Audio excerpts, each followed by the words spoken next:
You're tuned in to Unofficially IMO, where the opinions are raw, the takes are unfiltered, and the truth doesn't care who gets uncomfortable. No scripts, no sugarcoating, no playing it safe. Just real commentary, hard questions, and one unofficial opinion at a time. The show starts now.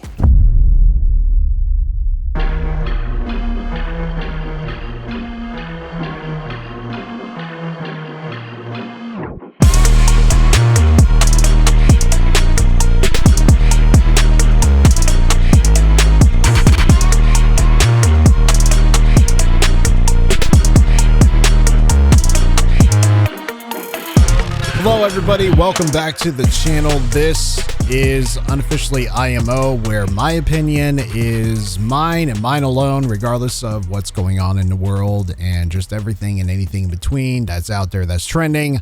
I have an opinion on it and we'll definitely talk about it here today. So welcome, this is officially episode 2 of the Unofficially IMO podcast. So I think I'm a podcaster now. I think I'm a podcaster. I think I'm a definitely an opinionated podcaster for sure. And we're just going to talk about anything and everything that's out there right now. And, I invite all of you to join me as we try to grow our community and we try to get ourselves out there and we try to make the best of what we have here. And it's, I feel like we have something special on this here YouTube channel. And, if you could hear for me, if you want to be a part of my journey and be a part of this community, then I encourage you to like the video, subscribe to the channel. Make sure you guys turn on all those postifications, those notifications, so you don't miss any time I upload a video or when I go live. And this is officially episode 2 of this show. Now I'm new into podcasting.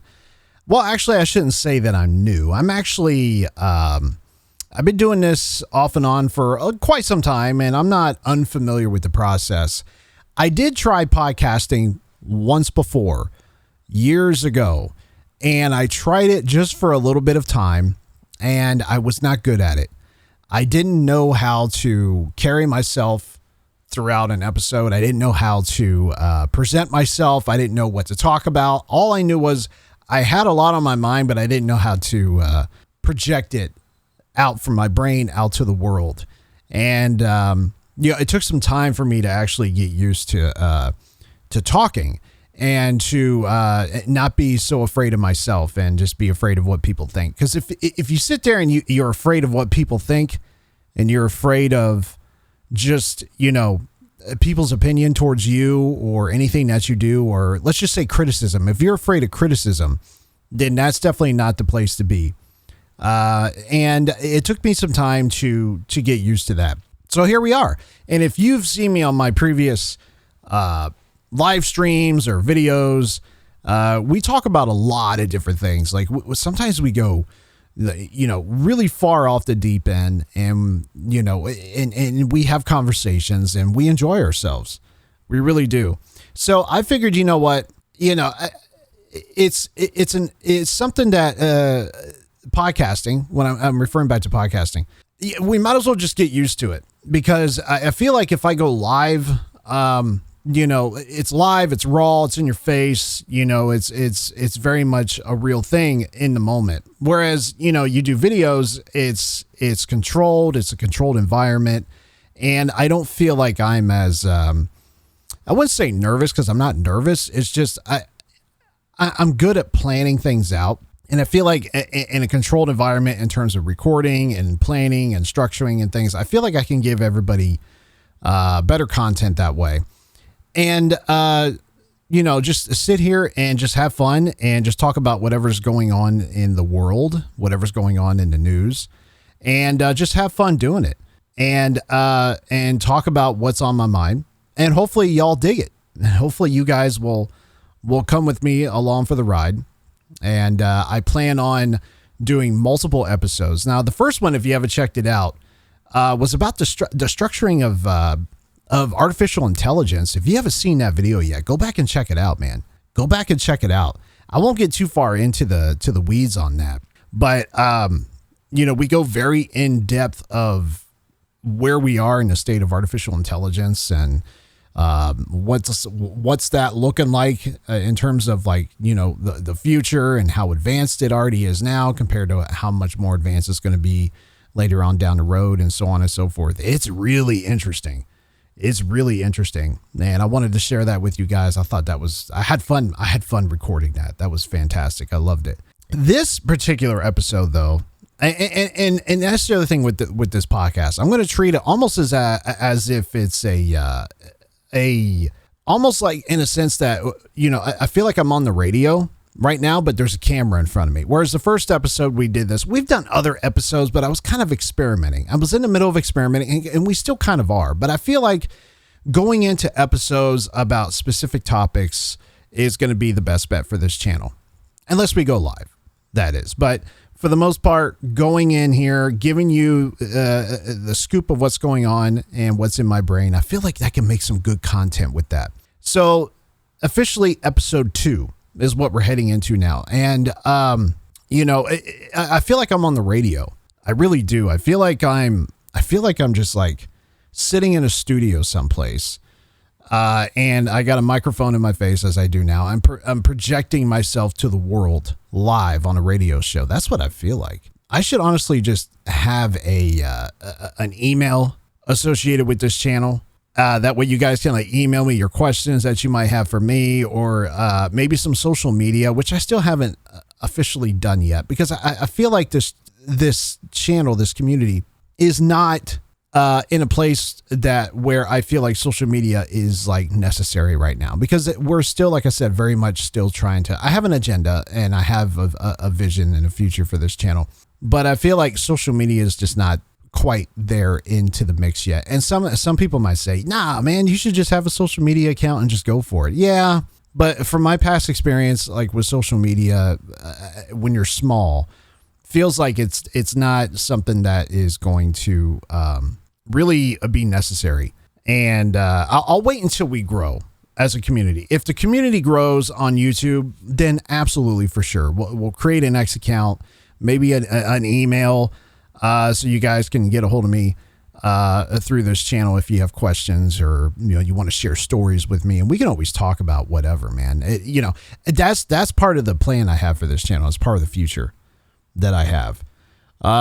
There's a lot going on in the world. There's a lot going on in terms of the war in Iran. You have the war in Iran that's going on right now. Gas prices are through the damn roof. I am not a big fan of any of the gas prices. And you have people in my neck of the woods, the local radio, who can't stand, what's happening in Iran and everything else that's going on with that conflict over there. And they were talking about some things, that I was kind of, some very little stuff with the local radio I agree with, and some stuff I don't. They were talking about, and I won't say who, because, I'm not trying to hate on them, but I could just tell they're Trump haters. I could tell. And that's fine. But they were talking about, in terms of gas prices, that if the conflict continues in Iran, we could see gas prices on upwards of, they're predicting $6 a gallon, potentially, during summer. And, they're talking about gas prices rising well over $5 a gallon. Now, if you're in California, I mean, you're already paying $6+ a gallon for gas in some places. If you're paying for diesel, God, God bless you. I don't know how y'all are doing it, man. If you're driving, not just company trucks, not like the big 18 wheelers, I'm not talking about them necessarily, even though that they're being affected a lot with these gas prices, but I'm talking to like y'all with your big lifted trucks and just trucks in general and diesels in general. You guys are really, really paying for this gas hike right now. And I don't know how y'all are doing it, man. I mean, how are you paying $120 to $150 every time you fill up? How is that? How are you guys getting by? And again, if you own a business, that's one thing, right? You own a business, you need your truck, you're driving around, you have to haul stuff pool stuff, whatever. That's fine. I'm talking like you're just your average Joe daily driver and you're driving a diesel truck because you like diesel trucks. Your Ford F-250, Ford F-350 fans of those trucks, your Dodge Rams, your 3500 dually Dodge Rams.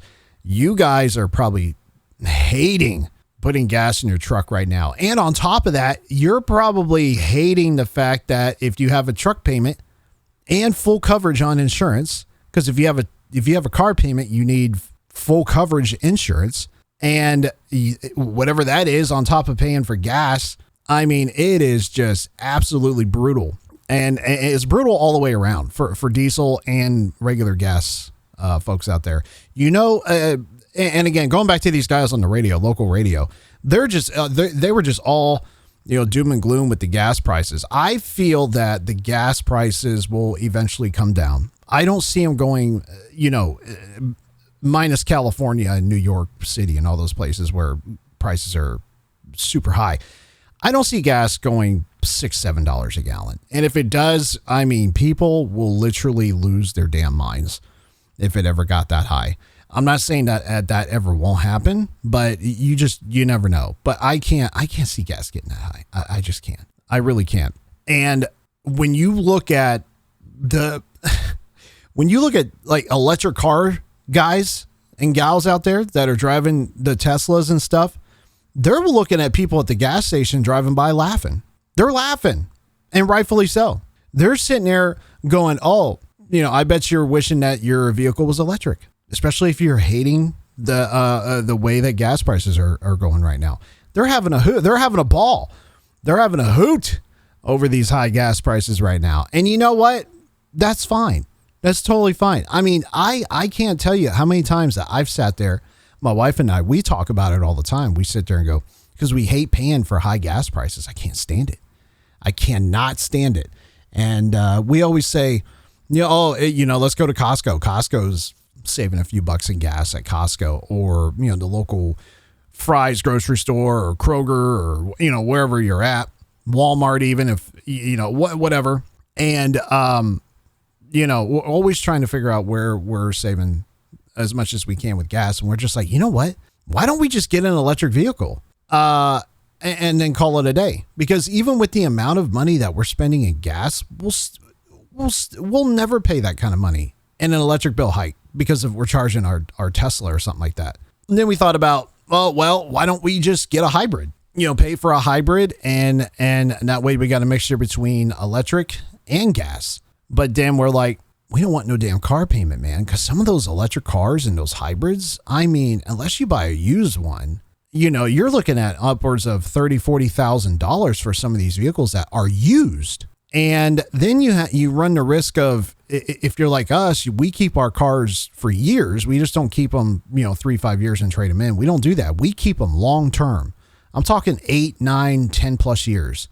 And the only problem I have with these electric vehicles is that if the battery goes out, then that's $20,000, $20,000 for a brand new car battery. And I'm not all for that. I'm just not.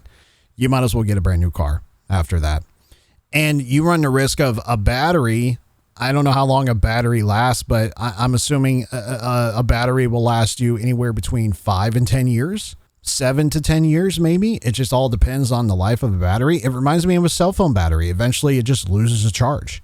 And it loses its core, and it loses, the ability to hold a charge long term. And then you find yourself having to charge this damn thing like all the time, and you can't get as much mileage out of it. And then all of a sudden you take it in to have it serviced or looked at, and they say, well, your battery's dying. We recommend replacing it. And that's like $20,000. And as far as I know, that's like the minimum. It could run you upwards if you have some of those like Cybertrucks and stuff. I mean, you're looking at like probably $25,000+ for that stuff. And I'm just like, no, and it makes you just go back to, well, I'll just keep paying for gas. Eventually those will come down, right? Right? At some point, I don't know. You just got to roll with it, man. And I feel for people who can't afford gas prices right now. I really do. It is on top of everything else that you have to pay for with the price of groceries and, everything else that seems like it's going up. Interest rates aren't going down. They're staying the same. And then, on top of that, you have inflation going up to, I think, 3.8%. So there's like a combination of a lot of different things that are coming into play. I don't want a car payment, man. I really don't. I hate car payments. I think they're the biggest waste of money, in my opinion, is car payments. I know some people will disagree with that, but it's true. It really is. It's true. The biggest waste of income to put towards something is a car. Anything with engines and four wheels is going to depreciate in value heavily over time. And some of these guys are paying, some of these people are paying $500 plus a month. And that's an average car payment, I think, is like $499 a month. Might as well say 500. And some people are paying that or upwards of like $1,000+ a month. I don't know how y'all do it, man. There is no way there's a fucking snowball's chance in hell I'm paying $1,000 a month for a car. Are you out of your mind? You're out of your mind if you pay that kind of money. You're crazy. You are crazy if you pay that kind of money for a stupid car. Because what's the point of getting in from one place to another? That's all it does. It gets you from over here to over there.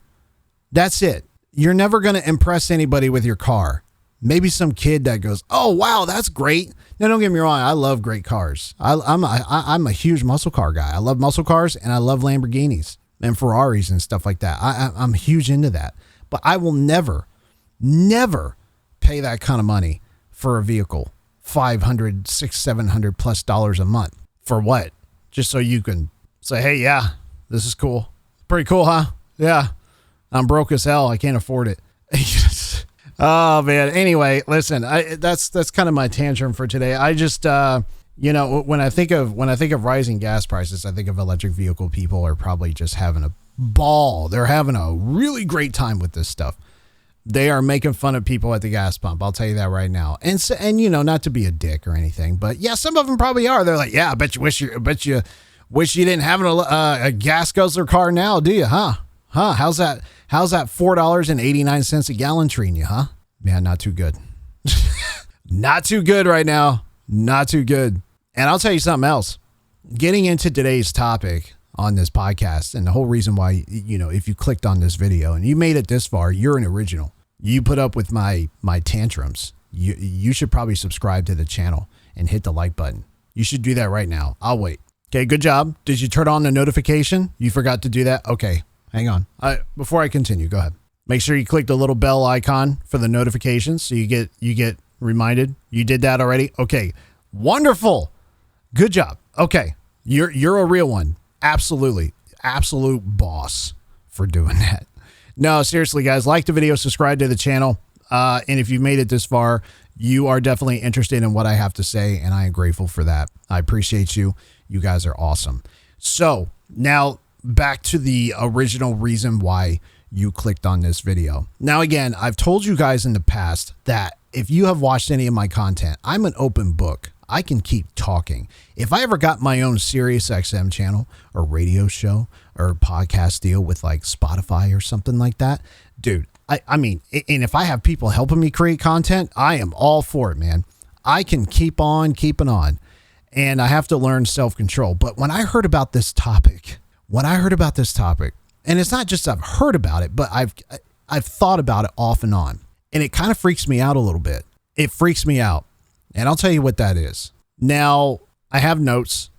Not going to lie. I have my notes, and I have to be able to stay on topic, and that's what we're going to do, okay? Now, this freaks me out. I'm scared.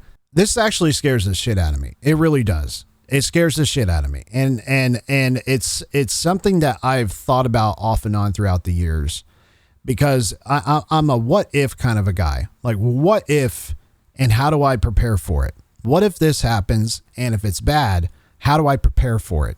This is one of those topics. Okay. And we'll get into it right now. So I want you to assume this scenario. The electrical grid goes down across the country or the world, and it is not coming back.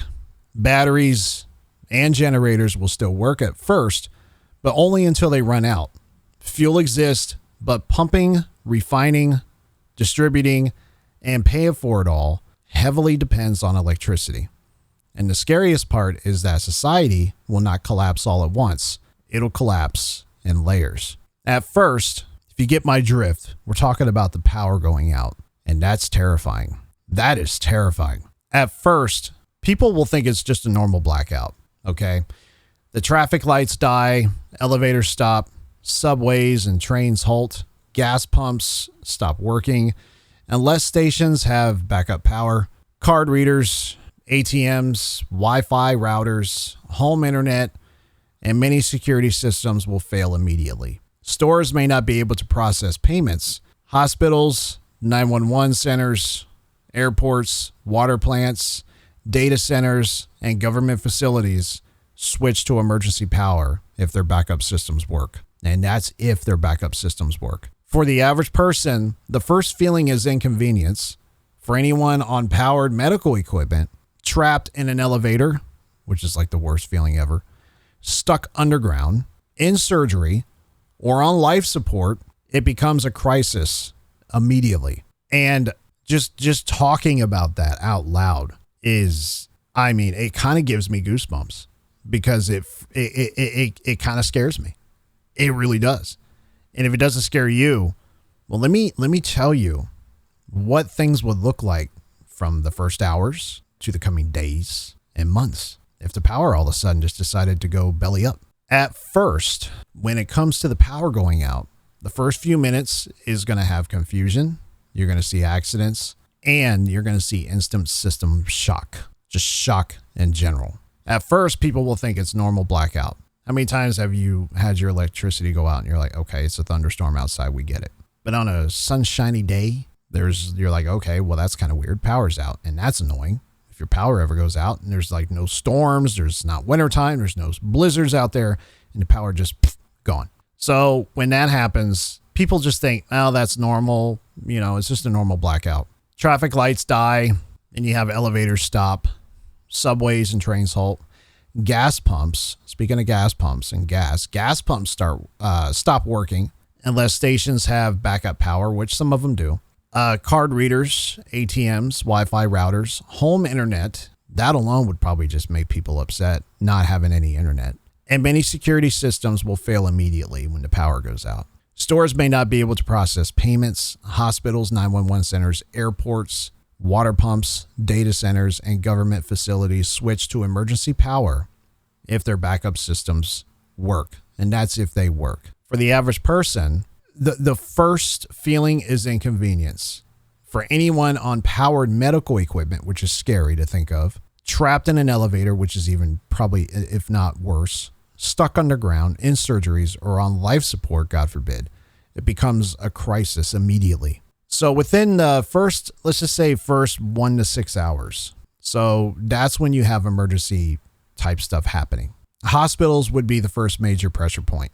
It's usually the first thing I think of if the power goes out. Like, what about hospitals? That's like one of the number one things I used to think about is people are in hospitals or on life support.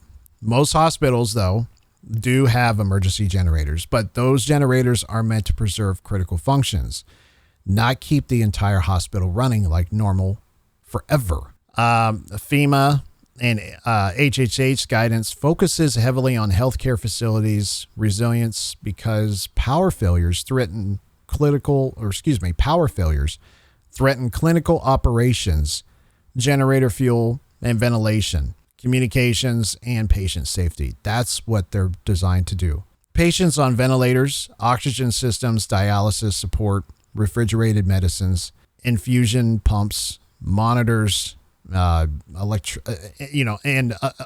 electrical powered beds become the priority at that point. Surgeries are canceled unless it's life-saving. Emergency rooms fill with people injured in traffic accidents, falls, elevator entrapments, panic events, and medical device failures. That's what hospitals have to worry about. At home, if you're at home, people using oxygen concentrators, ventilators, apnea monitors if you have sleep apnea, powered wheelchairs, CPAP machines, feeding pumps, or refrigerated medication are suddenly vulnerable at that point.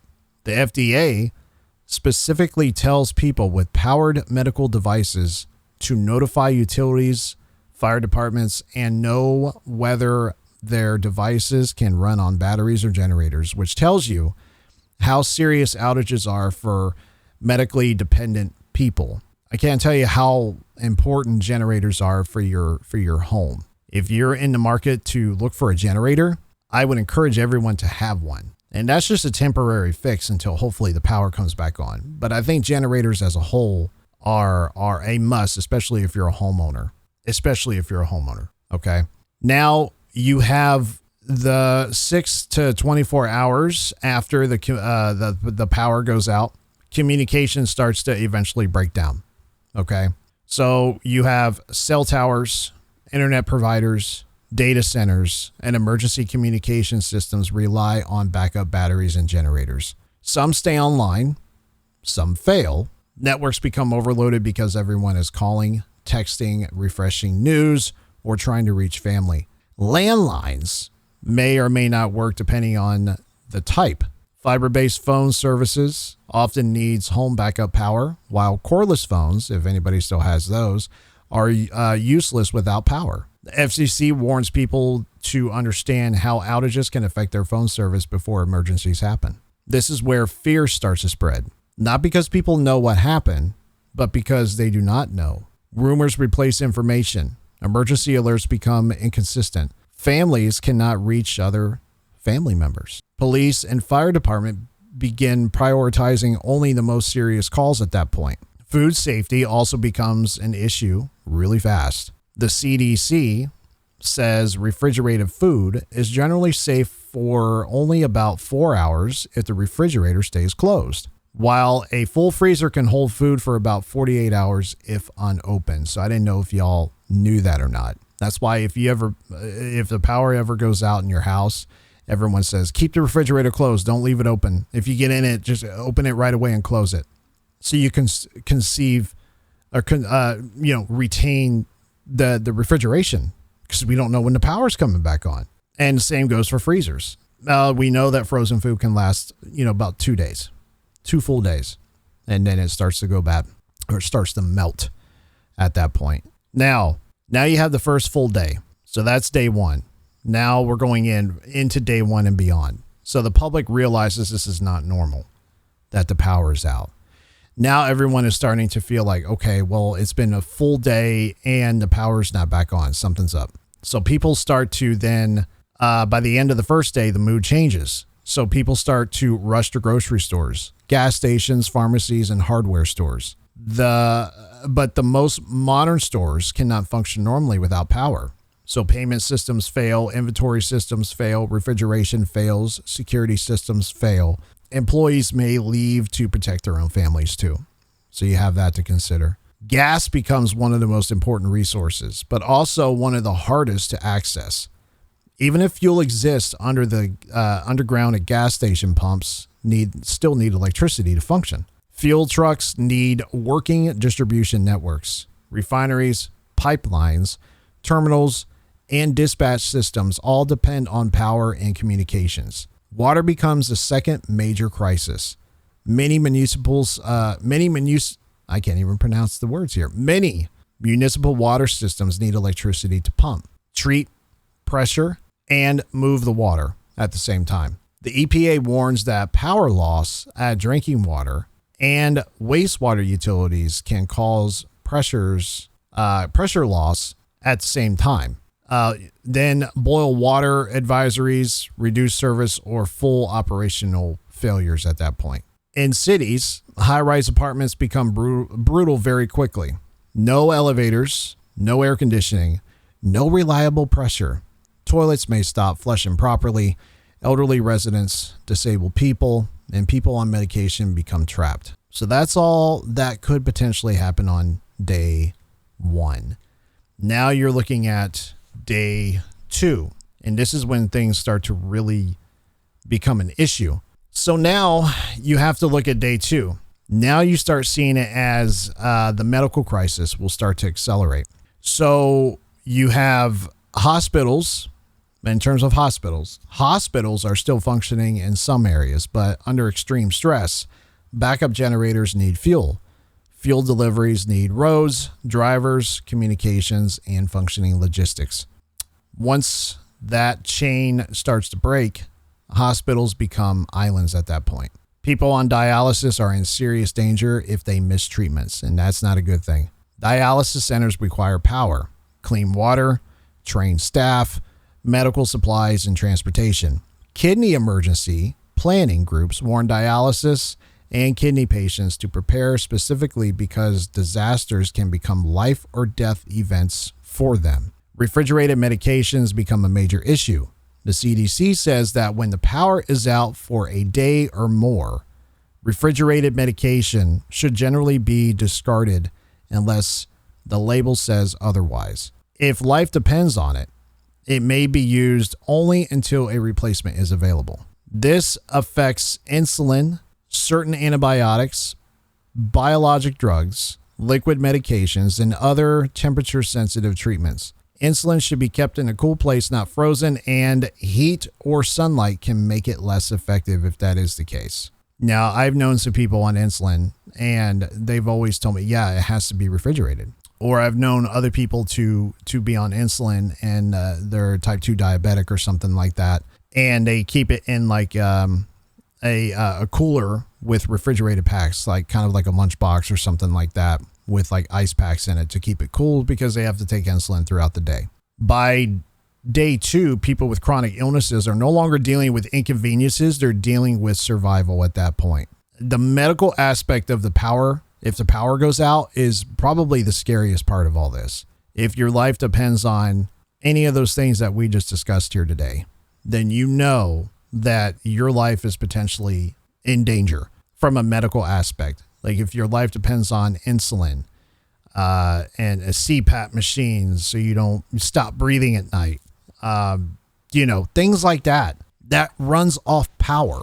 That's what makes it so damn scary. Now, if we're talking about the power going out and it's day 3, let's just say we're moving into day 3. Okay.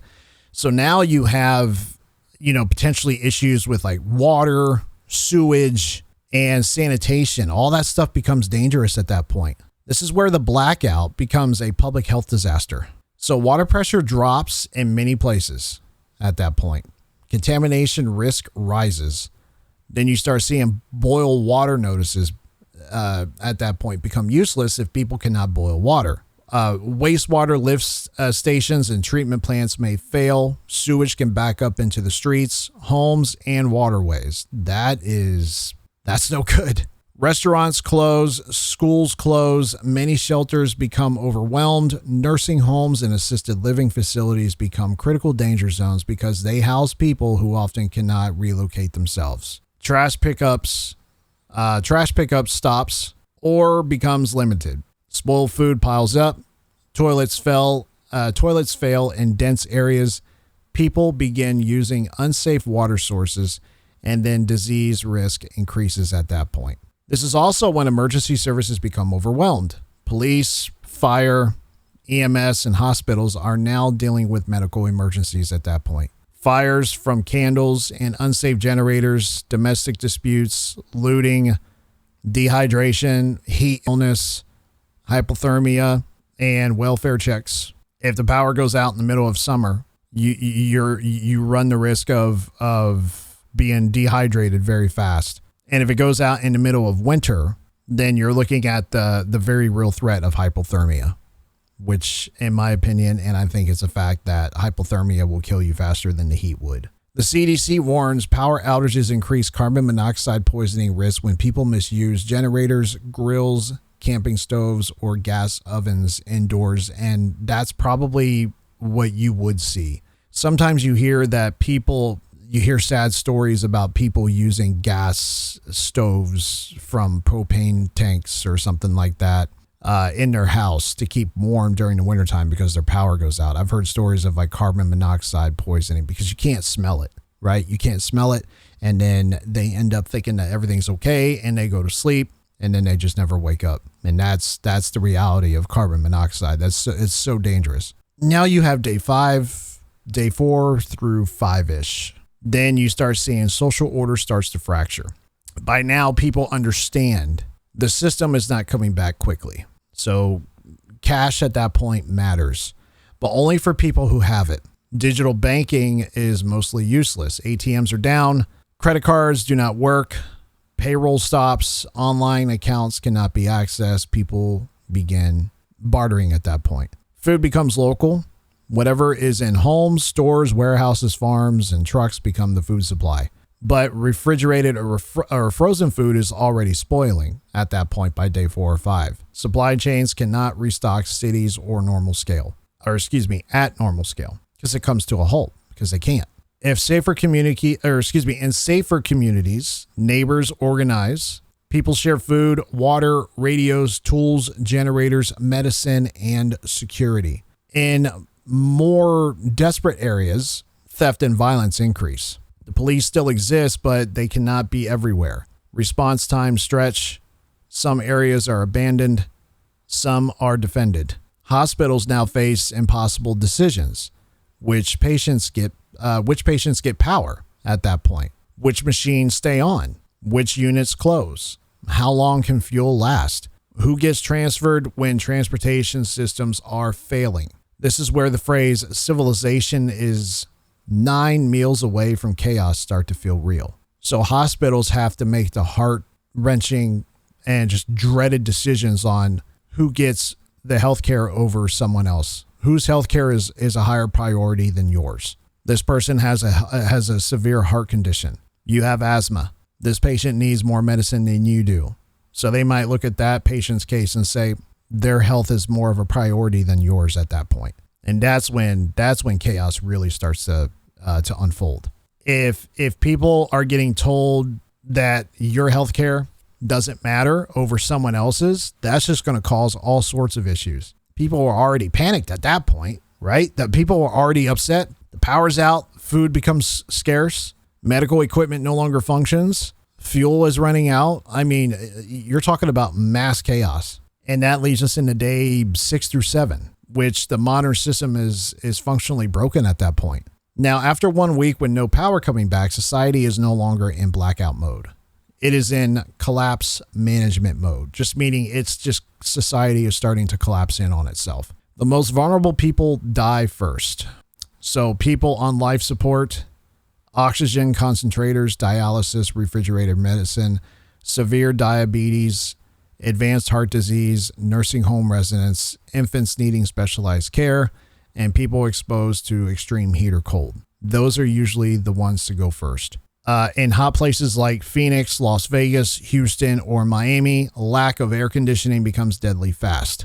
In cold places, lack of heat does the same. The CDC specifically warns that during outages, people may need community shelter if homes become too hot or too cold.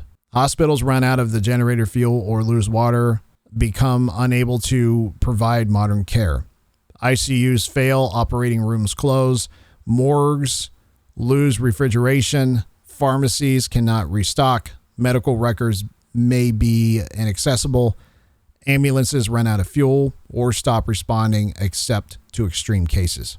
At this point, the difference between life and death is location, community supplies, health status, and access to water. So currency in terms of money is no longer an issue, no longer a priority. Food, water, medical care, that's almost like the currency at this point. So now we can talk about, going into week 2.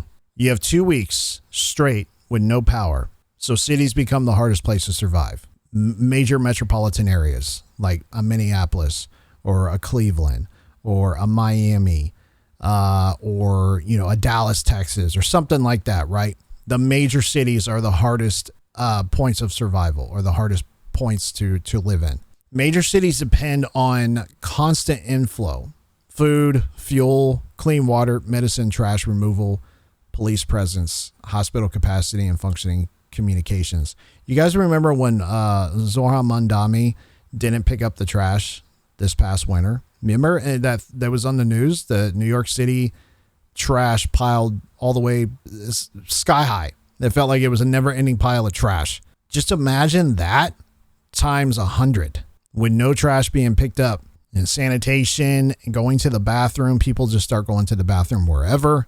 I mean, you're your trash becomes just 100 times worse when it comes to that. Apartment buildings lose water. Elevators remain dead. Sewage becomes a major issue. Grocery stores are empty or unsafe. Hospitals are overwhelmed or offline. People begin leaving cities if they can. Roads clog. Fuel shortages strand vehicles. Some communities form checkpoints. Some areas become lawless. Others form neighborhood defenses and aid networks. Rural areas may do better in some ways because people may have land, wells, livestock, tools, and less population density. But rural areas, survival is not guaranteed. Electric wells stop working unless there is backup power. Fuel is limited. Medical care is farther away. Modern farming depends on diesel, electricity, refrigeration, fertilizer, supply chains, and parts. Now we're jumping into week 3 through 4. Now you have government control becomes regional. At some point, the government has to step in, and they would. They would to a certain extent. The federal government would still exist in some form, but national coordination becomes extremely difficult without power because no one's talking to each other. You can't. Communication, fuel, and logistics. Military bases, emergency operations centers, and hardened facilities may continue longer because they have backup systems. But even those depend on fuel, spare parts, food, and personnel. The government would prioritize a few things. They would prioritize water distribution, hospital support, fuel allocation, public order, food warehouses, communication restoration, and critical infrastructure protection. But if the grid is truly never coming back, this becomes less about restoring normal and more about deciding which areas can be kept alive. The power grid does have black start procedures, meaning like if certain power plants can help restart the grid after a blackout. But those plans assume equipment still works and fuel is available at that point. Operations can communicate and the grid is restorable. NERC or NERC black start standards exist because restarting a collapsed grid is a specialized process, not as simple as just kind of flipping on a switch, right? There's a process involved and turning the power back on if you can. And that's if you can. Now we're moving into month 2 and beyond. Now month 2 is you're looking at modern civilization gives way to local civilization. If electricity never returns, most of the modern economy dies. No mass refrigeration, that's gone. No modern hospitals, that's gone. Large scale banking, that's gone.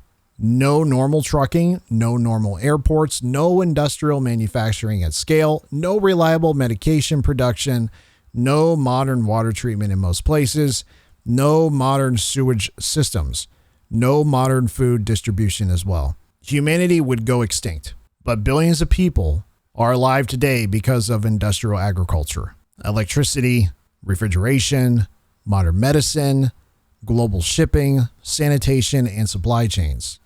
That's why we're still alive for the most part. Without those systems, population levels will eventually fail. The survivors would reorganize around specific things at that point. If you're still around, you're still here. Local water sources, they would reorganize around local water sources, agriculture, manual labor, stored fuel, defensible communities, local leadership, barter economies, mechanical skills, medical intervention, and control of food production. Some communities would become cooperative. Some would become authoritarian. And then some would collapse just altogether, completely. Almost kind of like the Walking Dead type scenario, in a sense. That's what I think of. Hospitals and life support. Let's talk about hospitals, because the hospitals, when you think of the hospitals during a power outage, that's what I think of. Other than just trying to survive and find food, water, and shelter, think of the people that are in the hospitals. Let's talk about that. People often assume hospitals would be safe because they have generators, but generators are not magic. They're just not. They require fuel, maintenance, cooling, parts, staff, and secure delivery. Hospitals would first protect emergency departments, ICUs, operating rooms, life safety systems, medication storage, and essential lighting. But they would quickly stop non-urgent care. If they would ration care at that point, then that's what they would do. Then they would transfer patients if that's possible. If transfer is impossible, the fuel runs out. The sickest patients would ultimately perish first. People at home that are at home on life support would be in even more danger at that point. A hospital may have backup systems. A normal house usually does not. A ventilator, oxygen concentrator, powered suction device, feeding pumps, or refrigerated medication can become a countdown clock. This is one of the darkest parts of this topic, in my opinion. A permanent blackout does not kill everyone equally. It kills the medically dependent ones first, and that's the truth. People that depend on modern day medicine for survival, those would unfortunately be the ones to go first. Then you have nuclear power plants. That's another serious concern in itself. Nuclear power plants are designed with safety systems, backup generators, and shutdown procedures. But even shutdown reactors and spent fuel pools still require cooling. You know, those little pools with those reactors in it that are underwater, you still have to, that water has to stay cool to cool those reactors. The NRC has stated there is a reasonable assurance of on-site fuel supplies for safe shutdown, including a 7-day on-site fuel supply expectation in certain contexts. But that assumes fuel can be replenished through contracts and emergency response systems.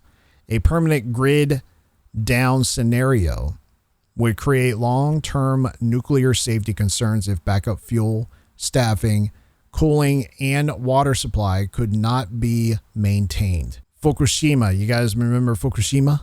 Fukushima showed how when they lost power and cooling, that can create nuclear safety issues really fast. That does not mean that every nuclear power plant instantly just melts down. That's not the case. It means like a permanent nationwide or global power failure would eventually make nuclear safety another major emergency. So that's another priority. I think a lot of nuclear power plants, they have tons of safety features involved in case of a power outage. But eventually, if the power doesn't come back on, you have to think long-term power outage, as in it's never coming back. So the thing about the reason why I wanted to talk about this is because it's something that people don't want to talk about.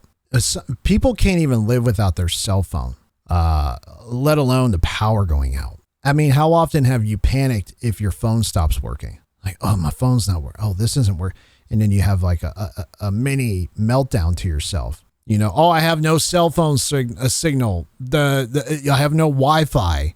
You go to a restaurant, you can't get on the internet, and you ask for Wi-Fi. They don't have Wi-Fi. You kind of have a little bit of a mini meltdown because you can't get on your phone. You can't get on the internet. Or you try to call somebody and the call doesn't go through. You get pissed off, right? Or your internet stops working for whatever reason, and you get pissed off. You're like, why is my internet working? And you are generally concerned over the smallest little stuff.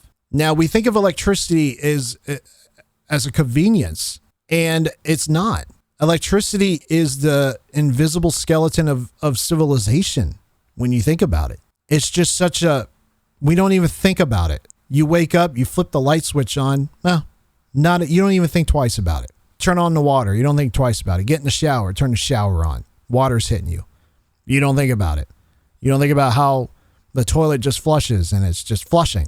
You don't think about what happens if you can't flush your toilets anymore? What happens if you can't take showers? What happens if you can't flip that light switch on? The moment it disappears, everything we call normal starts dying in order. Communication, that's usually the first. Money, water, food, medicine, law, and eventually trust start to collapse at that point. Now, all that is a very real possibility. And we don't like to think about stuff like that. But I have off and on throughout the years. Like, well, fuck, if I wake up tomorrow and the power's out, what do you do? Some people like to plan around that stuff. What do you call them? Doomsday preppers. Doomsday preppers get a very strong Like, man, that guy's crazy. They get the strong criticism towards doomsday preppers. I don't criticize those guys at all. I don't think they're crazy at all. Some of them take it a little bit too far. Like, like, okay, you don't have to sit there and like slaughter your own animals and, prep in that way. You know what I mean? Like, you don't have to go that extreme. But somebody who wants to invest time and money into building their own shelter on their property that's ventilated, that has its own generators, that has a fuel storage, canned food that's meant to be stored long term, RMEs, ready to eat meals, food that lasts 20, 25 plus years, canned water. We have canned water that I haven't touched because it's not meant to drink. It's meant to drink, but it's meant to drink in an emergency. It's just chilling in our pantry, and we don't touch it because it's meant for if we need it in emergencies, we know that we have it. And people are just so quick to just, I wouldn't say ungrateful. That's not what I want to say, although I have thought about that. It's just not ungrateful. It's just people they don't think about like how easy we have it as a society, especially in the United States. And if all that all of a sudden was to just go away because of one thing, the power going out, what would you do? What would you do if the power went out? I wouldn't know what to do, to be honest with you. I think I would like to think I would know what I would do. Your first instinct is to pick this thing up, pick up this phone, and you try to call your wife, try to call your husband. You try to get in touch with your mom or your dad or your brother or your sister, your uncle, your niece, your nephews. You know what I mean? You start to try to get in touch with your family and your friends and your loved ones. And you can't, because you can't call anybody. You can't text anybody. And you start to think to yourself, something major's up.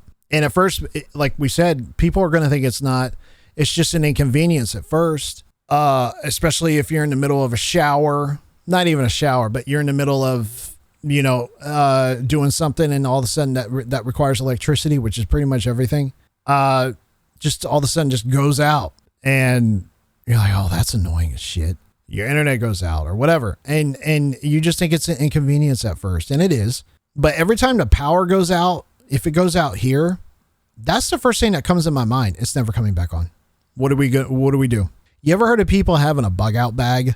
I've heard of people having bug out bags, and bug out bags are for like, I got to get my shit. I got to get out real quick. Those bug out bags are real life emergencies. They might have it's just something that you grab and go. You have no time to think and take, possessions, worldly possessions in your house that you hold near and dear to. No, this is an emergency. We have got to go now. You grab that bug out bag. Doomsday preppers, y'all know about this stuff, right? Doomsday preppers understand what I'm talking about. So that bug out bag's got like a first aid kit, maybe a couple bottles of water, an emergency like blanket, stuff like that. Maybe sunscreen, because you might be outside during the middle of summer. Some change of clothes, a little bit of food, like RMEs. Or meals ready, MREs. I called it something else earlier. It's MREs, meals ready to eat. I think those are fantastic, by the way. Those are the people that understand real life scenarios if shit hits the fan. Doomsday preppers. But that's what a bug out bag is. It just has the emergency necessities that I can just grab it and go. And maybe you have one. Maybe your wife has one. Maybe your husband has one. Your family has a few. You just like, everyone grab it and we got to go. That's like real life or death situations. You're in danger currently where you're at, and you go. You grab it and you go. Some people keep them in their cars. Some people keep one in their car, one in their home. Maybe if you have a locker at work or something, some people might have a small little emergency bag that they might keep in a locker or something like that. Just has just food, water, maybe a small emergency kit, first aid, Band-Aids, rubbing alcohol, gauze, just stuff like that, right? So the moral of all this is, don't take anything for granted when it comes to the power and the electrical grid, because in an instant like that, they can all go away. And if it never comes back on, then that's when the real life or death scenarios start to take play. So my opinion, my advice is to have a plan in place, have something there that you know that I can depend on in case of an emergency. Have a plan. That's my thing. Just know what to do in specific scenarios. There's a lot of people that don't think about this stuff. I do, and I wanted to talk about it here today. And that's my main topic on today's podcast, episode 2 of Unofficially IMO. And that's it, guys. That's all I have here today on this episode. If you enjoyed this content and you made it this far, you are goated. You are goated. You're the GOAT. You're an original. You should smash the like button and subscribe to the channel. You might as well. You made it this far. Go ahead and do it. Turn on those notifications. Be on the lookout for episode 3. I don't know what we're going to discuss. It's going to be something crazy. If it's me, we're going to come up with these crazy things that we can discuss, or just whatever's happening in the world, guys. But I figured today was really interesting. All this is just me and my opinion. I could be wrong about all this stuff. I don't want to get anybody in a panic. You just talk about things that could potentially happen. And that's what I wanted to do here today. And again, this is my opinion. I could be wrong about some of this stuff. Do your research, look into it yourself, figure out a plan that works best for you just in case of some sort of an emergency, because I know I would for me and my family. Ladies and gentlemen, that is it for episode 2. And we will catch you on the next podcast episode. Have a great rest of your day. We'll catch you on the next one. I'm out.